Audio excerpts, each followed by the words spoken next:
Have you ever actually tried to catch yourself in the act of thinking? It's kind of the oldest game in the house, right?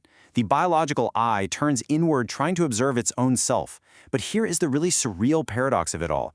The absolute second our perception tries to perceive itself, it congeals. It turns into this rigid illusion of a solid self. It's exactly like that tight, anxious feeling in your chest when you get super defensive. It's much like breath condensing into this fragile, crackling frost on a cold window pane.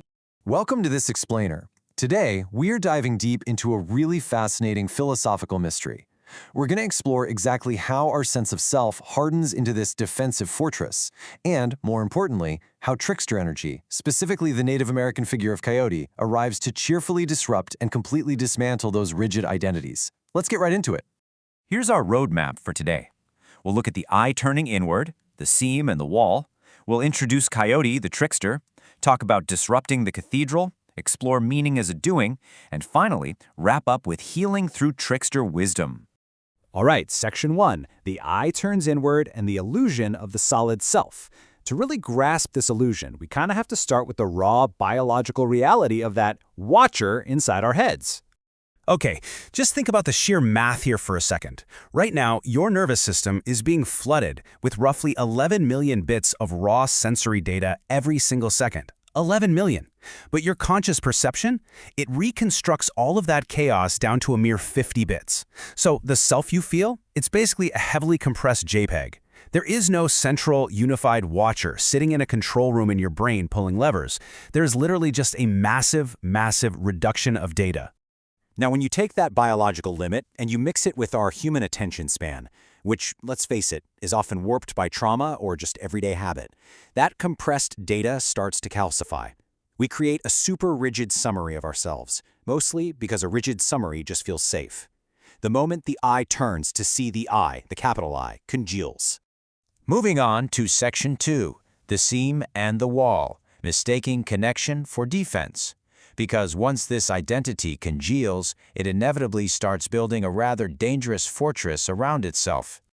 So when our identity gets all hardened like that, it essentially turns into a wall. It insists on absolute separation, building this massive, defensive fortress right around the whole idea of mine versus yours. And this isolation is pretty much the root of our psychological suffering. But here's the thing, reality isn't a wall at all. It's actually a seam. It's a permeable meeting place. It's where two nothings basically agree to meet up so that something can finally happen. Which brings us to Section 3. Enter Coyote the trickster, the ultimate disruptor.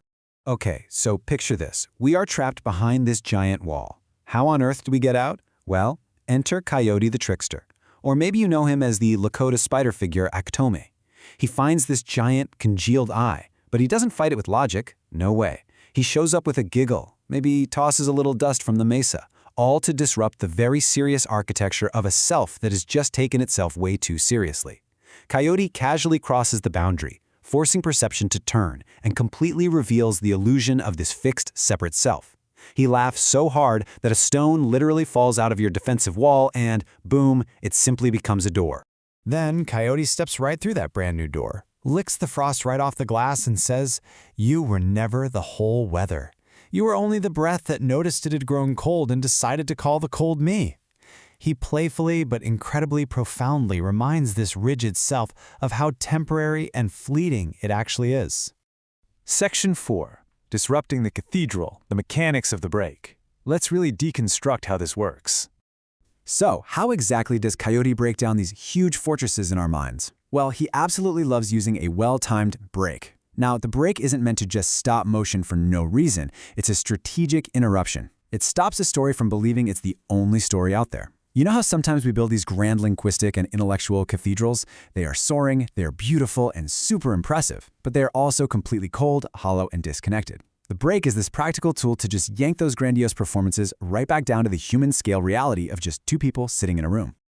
To pull this off, tricksters have a very specific toolkit. They use humor. The giggle is literally a sacred break used to collapse grandiosity. They use backward logic. They use external stories, parables about someone else making foolish mistakes, so that the listener learns without ever feeling attacked. Coyote doesn't shame you. He just steals the philosopher's shoe and leaves a muddy paw print right in the middle of their pristine tower, reminding them to dance before the mice start charging rent. It gently, playfully restores the seam. Next up, Section 5, Meaning as a Doing, the Jazz Why.